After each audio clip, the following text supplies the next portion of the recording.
ओम शांति। आत्मा का भोजन राजयोग पर प्रश्न उत्तर की सीरीज़ में पार्ट 9 पर आप पहुँचे हैं।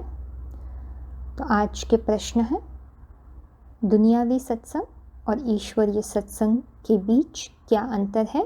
पार्ट 3 है, भगवान को पतित पावन क्यों कहते हैं। राजयोग की पढ़ाई हमें क्यों पढ़नी चाहिए। रिलीजियस माइंडेड किसे कहेंगे। अगर आपने पहले 8 पार्ट्स नहीं सुने हैं और सुनना चाहते हैं तो लिंक डिस्क्रिप्शन बॉक्स में रखी हुई है। इसके अतिरिक्त अगर आपको या आपके परिवारजनों में किसी को कोई बीमारी है और उनको सहन शक्ति की बहुत आवश्यकता है, या फिर आपको डिटैचमेंट की प्रैक्टिस में हेल्प चाहिए, तो आपको राजयोग मेडिटेशन ज़रूर सीखना चाहिए। उसका बेसिक और एडवांस कोर्स रहता है। तो अगर आप जानना चाहते हैं तो आप हमें संपर्क कर सकते हैं। आप व्यक्तिगत अथवा ऑनलाइन में सेशंस कर सकते हैं। इसमें कोई चार्ज नहीं है। जो भी भाषा में आप कंफर्टेबल है उसी भाषा में आप ये साप्ताहिक कोर्स कर सकते हैं। ठीक है, तो आप कांटेक्ट करिए, नहीं तो ऑनलाइन रजिस्ट्रेशन के लिए जो नीचे लिंक दी गई है डिस्क्रिप्शन बॉक्स में, वहाँ रजिस्टर कर दीजिए। तो चलिए आज के प्रश्नों के उत्तर हम परमपिता परमात्मा से जानते हैं। अभी बच्चे जान गए हैं। इस युक्ति से बाबा हमको पावन बनाते हैं, पुकारते हैं कि कैसे आए करके पावन बनावेंगे।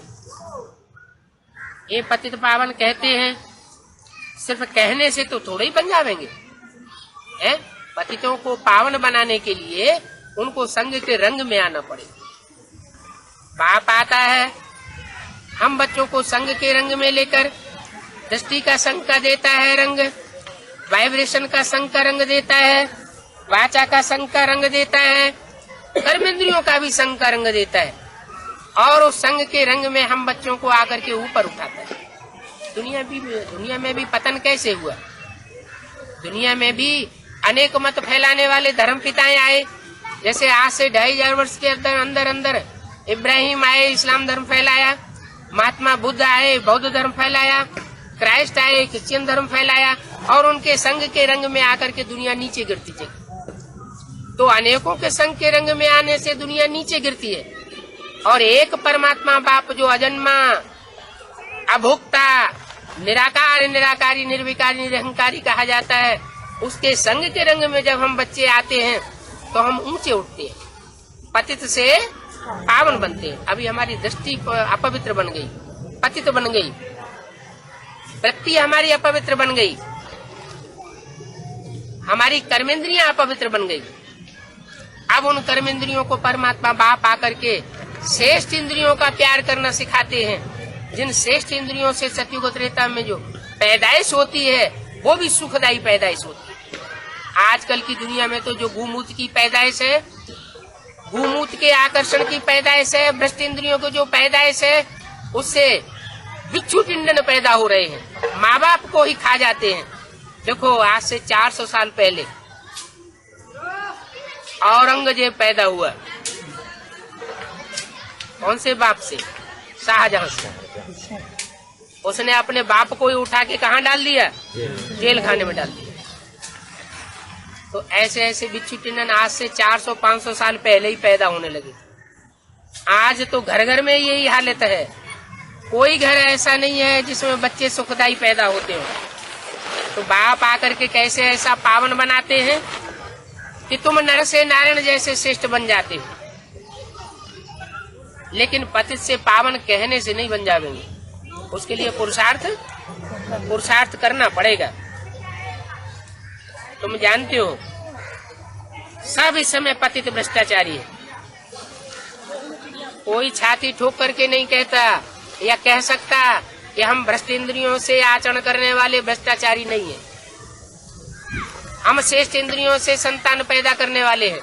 नहीं, मोर की मिसाल कृष्ण को मयूर पंख दिखाते हैं। भारतवर्ष में राष्ट्रीय पक्षी मोर माना जाता है। इस बात की निशानी है, वो मोर की पवित्रता की निशानी है। कहते हैं कि मोर मैथुन से संतान पैदा नहीं करता। मोर जब नाचता है तो मोरनी उसकी आंखों का पानी पी लेती है, उसी आंखों के श्रेष्ठ इंद्रियों के जल से उसको संतान पैदाइश होती है। तो आज भी ऐसी मिसाल दिखाई गई है। तो सत्युग त्रेता में तो कितना न श्रेष्ठ पैदाइश होती होगी। अभी तो सारी दुनिया भ्रष्टाचारी, कोई भी श्रेष्ठाचारी इस युग में नहीं है। इसलिए भगवान कहते हैं ये भ्रष्टाचार बंद करो। क्या कहते हैं भगवान आकर के? पहली बात ये भ्रष्ट इंद्रियों का आचरण बंद करो। अब इस जनरेशन की दरकार नहीं है। क्या इस दुनिया में जितनी जनरेशन बढ़नी थी 500-700 करोड़ वो बढ़ चुकी। अब ये दुनिया खलास होने वाली है। एटम बम बन चुके हैं। आज से 65-70 साल पहले एटम बम नहीं बने थे। 60-65 साल पहले भगवान इस सृष्टि पर नाम निशान नहीं था। 60-65 साल के अंदर ही ढेर के ढेर भगवान भारतवर्ष में पैदा हो गए।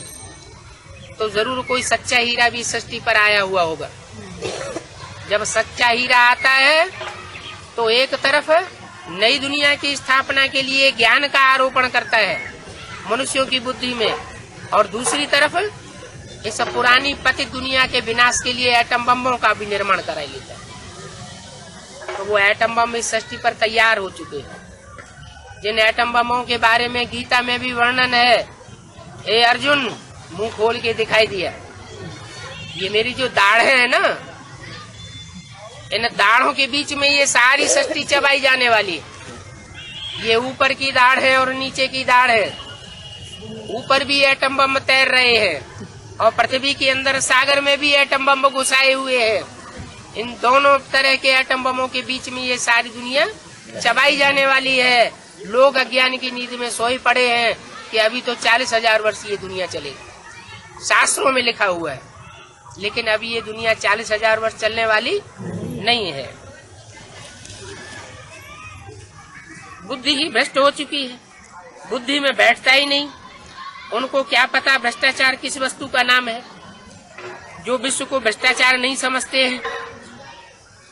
कोई ने रिश्वत ले लिया, रिश्वत खा ली, चोरी कर ली, झूठ बोल दिया, तो उसको भ्रष्टाचार समझते हैं। वास्तव में भ्रष्ट इंद्रियों के आचरण को ही भ्रष्टाचार कहा जाता है। तो पहले नंबर में भ्रष्टाचार ये है बिक पीना और विषय विष पिलाना। विषय वैतरणी नदी में गोते खाते रहते हैं, दूसरों को भी खिलाते रहते हैं। खुद भी निकलने का रास्ता नहीं जानते और दूसरे भी निकलने का रास्ता नहीं जानते। तो अभी बाप तुम्हारी ये जीवन रूपी नैया जो विषय वैतरणी नदी में गोते खा रही थी, अभी इस विषय वैतरणी नदी से बाप बाहर निकालने के लिए आए हुए। यहाँ तुम बच्चे सन्मुख सुनते हो तो तुम्हारी बुद्धि बाप के साथ हिलक जाती है, क्योंकि तुम्हारी बुद्धि में आता है कि ये ज्ञान तो सिवाय बाप के और कोई सिखा ही नहीं सकता। फिर तुम बच्चे जब कुसंग की तरफ जाते हो, बहुतों से मिलते जुलते हो, तो वातावरण में आने से तुम्हारी विविधि घूम जाती है। जो तुम्हारे सन्मुख रहने की अवस्था होती है वो नहीं रहती, वो अवस्था बदल जाती है। क्या कहा?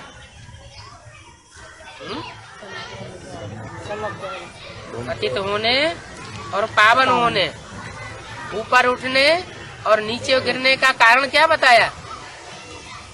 बाप के सन्मुख आते हैं तो निश्चय बुद्धि हो जाते हैं। बाप से दूर चले जाते हैं तो वातावरण में आकर के, वातावरण के प्रभाव में आकर के अनिश्चय बुद्धि बन जाती है। कारण क्या हुआ है? एक सत्य का संग तारे और दुनिया में बाकी सब झूठे, सब मायावी रूप है। क्या इन आँखों से जो कुछ देखते हो वो सब माया का रूप है। इसलिए तुलसीदास ने भी कहा, गो गोचर जहाँ लगी मनु जाई, सो सब माया जानो भाई। ये आँख इंद्रिय है ना, ये आँख की इंद्रिय जहाँ जहाँ तक जा रही है देखने में, इस आँख की इंद्री से जो कुछ हम देखते हैं वो सब माया का रूप है, कोई सत्य नहीं है, सब असत्य है। एक बाप जो इन आँखों से दिखाई नहीं पड़ता, जैसे हमारी आत्मा ही इन आँखों से दिखाई नहीं पड़ती, तो आत्मा का जो बाप परमपिता परमात्मा शिव ज्योति बिंदु है वो इन आँखों से कैसे देखने में आएगा? वो तो जब कोई तन में आकर के ज्ञान सुनाता है तब हमारी बुद्धि में बैठता है कि ये ज्ञान सिवाय परमपिता परमात्मा निराकार के और कोई साकार मनुष्यधारी दे नहीं सकता। तो यहाँ तुम सन्मुख आए बैठते हो तो तुमको नशा चढ़ जाता है, परमात्मा बैठ तुमको ज्ञान के बाण मारते हैं। इसलिए मधुबन की महिमा है, मधुबन में मुरलिया बाजे। कहाँ बाजे? मधुबन में बाजे। तो उन्होंने जो वृंदावन धाम है उस वृंदावन धाम में एक बगीचा बनाई दिया है, उस बगीचे का नाम रख दिया है मधुबन।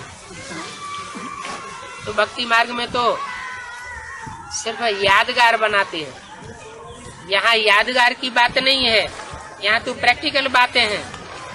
गाते भी हैं मधुबन में मुरलिया बाजे, और मुरली तो बहुत जगह जाती है, परंतु यहाँ तुम सन्मुख बैठ समझते हो और दूसरों को जाए समझाते हो। बच्चों को सावधानी देते हैं कि बच्चे खबरदार रहना, कोई उल्टा सुल्टा सत्संग नहीं करना। क्या यहाँ बाप के सन्मुख आते हो, सुन करके जाते हो, तो बाहर जाकर के वही वाइब्रेशन फैलाना, दूसरों के प्रभाव में नहीं आ जाना। गुरु गुसाई आदि तुमको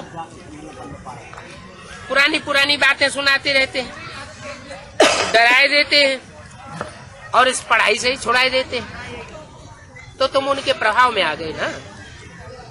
बाप की बातें भूल जाते हो, फिर बाप से संपर्क भी नहीं करते हो। बाप कहते हैं बच्चे मेरे से मिलने के बाद महीने 2 महीने में मेरे को चिट्ठी जरूर लिखते रहना। अगर चिट्ठी नहीं आती है तो बाप समझेंगे बच्चा मर गया। तो ये प्रतिज्ञा करो कि हम एक सत्य बाप का ही संग करेंगे और कोई का संग नहीं करेंगे। हम एक से ही सुनेंगे और एक का ही फरमान मानेंगे।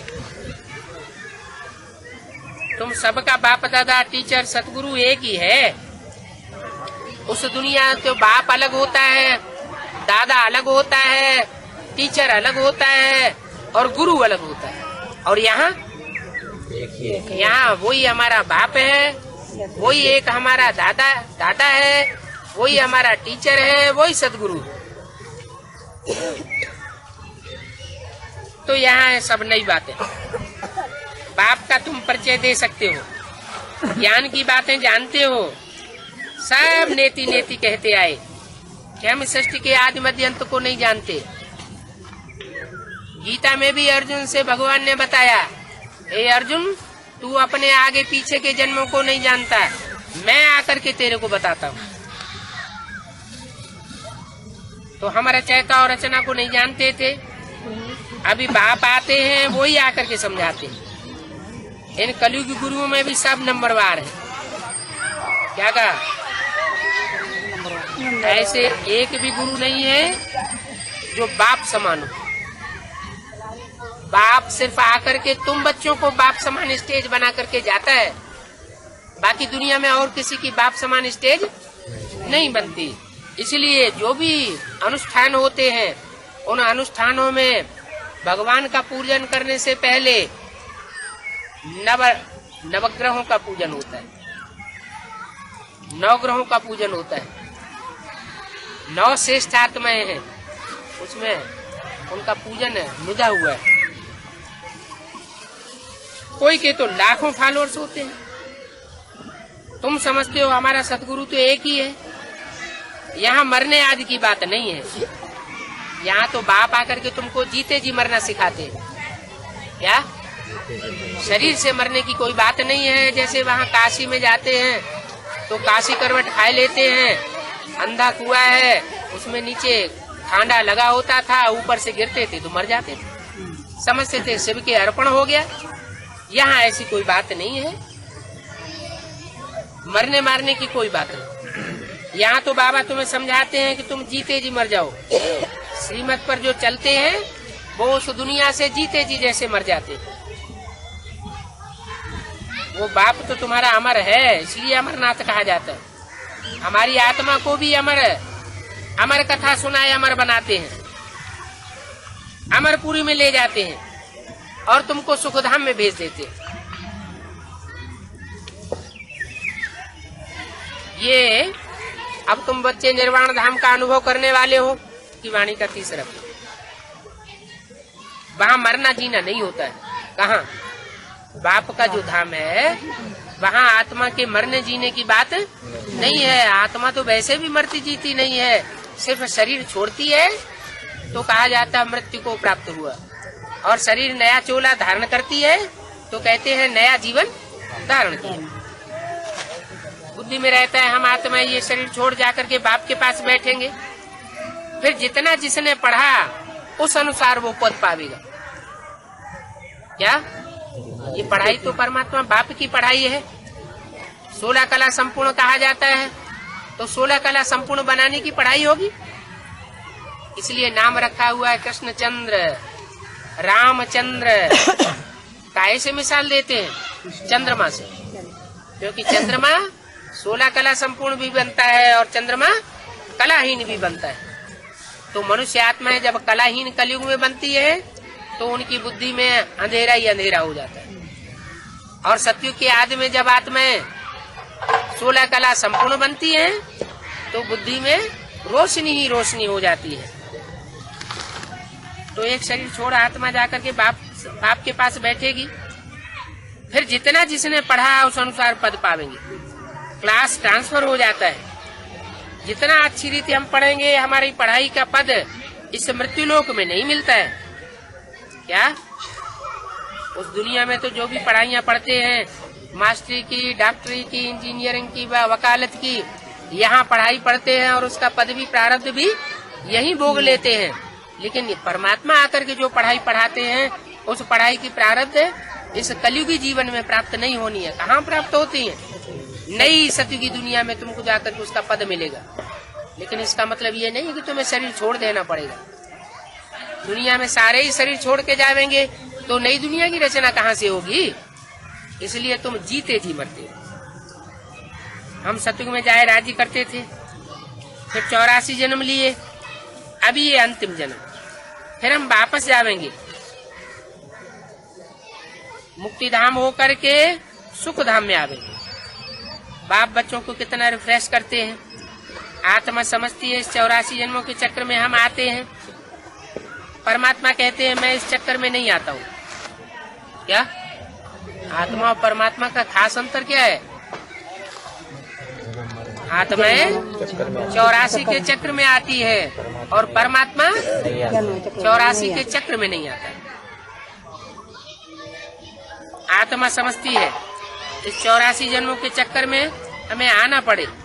परमात्मा कहते हैं मैं इस चक्कर में नहीं आता हूँ। जो चक्कर में नहीं आए वो माला में नहीं आता, और जो चक्कर में आए वो ही माला के नंबर में आता है। मुझे इस सृष्टि चक्र का सारा ज्ञान है। ये जानते हो पतित पावन बेहद का बाप है, तो बेहद के बाप को ही पावन बनाने के लिए आना होगा। मनुष्य बेहद बच्चों का बाप हो सकता है ना? हो न सके। मनुष्य तो हद में होते हैं, वो बेहद का बाप तो एक ही है। जानते हो हम आत्माएं वहाँ की रहने वाली है, वहाँ से फिर शरीर में आए हैं। पहले कौन आए पार्ट बजाने? इस सृष्टि पर जब परम आत्माएं जब आती है तो पहले आकर के पार्ट कौन बजाती है? पहले जिन्होंने बाप से वर्षा लिया, जोर से बोलो। जिन्होंने बाप से वर्षा लिया है वो। हाँ, किसने लिया? राम और कृष्ण की आत्माएं जो है वो ही सृष्टि पर पहले आती है। राम की आत्मा बाप के रूप में आती है और कृष्ण की आत्मा बच्चे के रूप में आती है। तो अभी तुम बच्चे इन बातों को समझे हो। ये भी कई समझते हैं कि हम आत्मा हैं, निराकारी दुनिया से आते हैं, जो रिलीजियस माइंडेड होते हैं उन्हीं की बुद्धि में रहता है। हम आत्मा निराकारी दुनिया में रहती है, यहाँ पार्ट बजाने आती है। इस समय तुम बच्चों की बुद्धि में सारी नाली, क्या कहा, रिलीजियस माइंड किसको बोला है?